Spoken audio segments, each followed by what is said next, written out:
So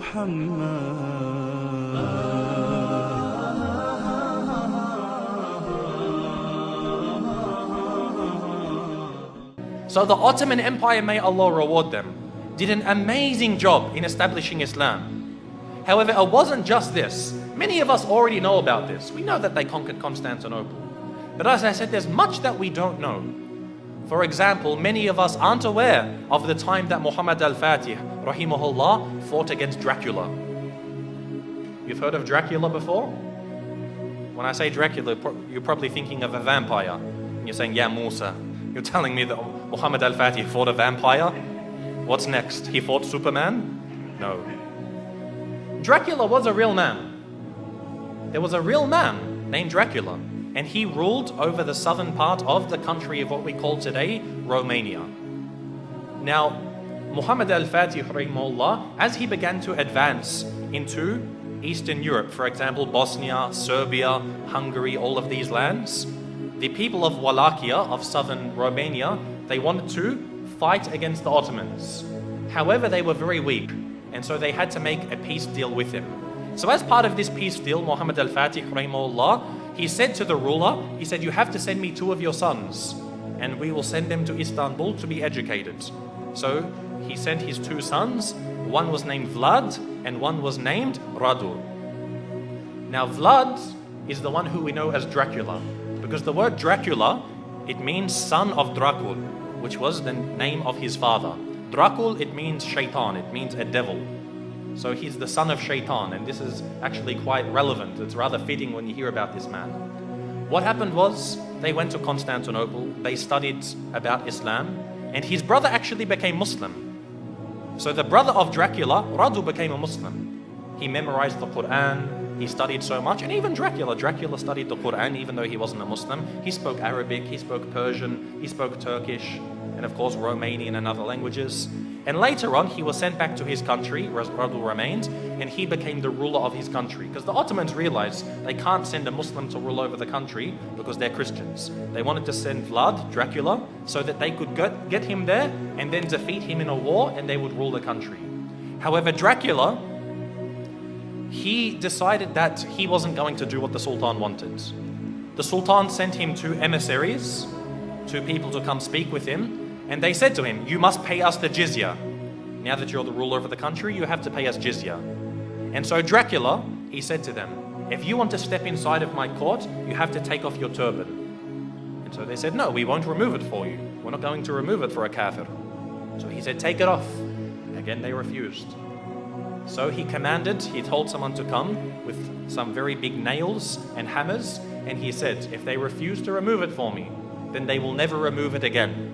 And he commanded that their turbans be nailed into their heads. And of course, this in effect killed them. So this was an act of war. Dracula had decided that he wanted to go to war with the Islamic State. And so Muhammad al-Fatih, rahimahullah, he sent a massive army to go fight against them.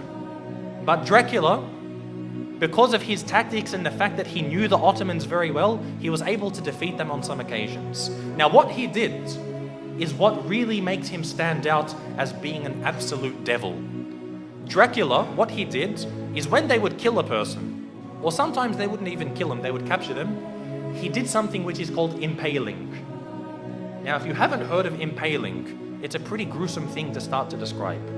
What they would do is they would get a very, very big stick. They'd make it sharp at one end, they would insert it through your backsides, pass it through your body until it comes out of your mouth. They would impale them, they would pass this through their body. A lot of the time they would be alive as well. And this is how they would kill them. And then they would put this in the ground, then impale the next person, put him next to him. And the Ottoman army, when they went to go check on their troops, they found that on one of the very long roads leading to the capital of this area, they found 20,000 Muslims impaled along the sides of this road. Imagine this. And we suffer today. No doubt we suffer as Muslims today. But things like this, you can't really compare. 20,000 of them impaled.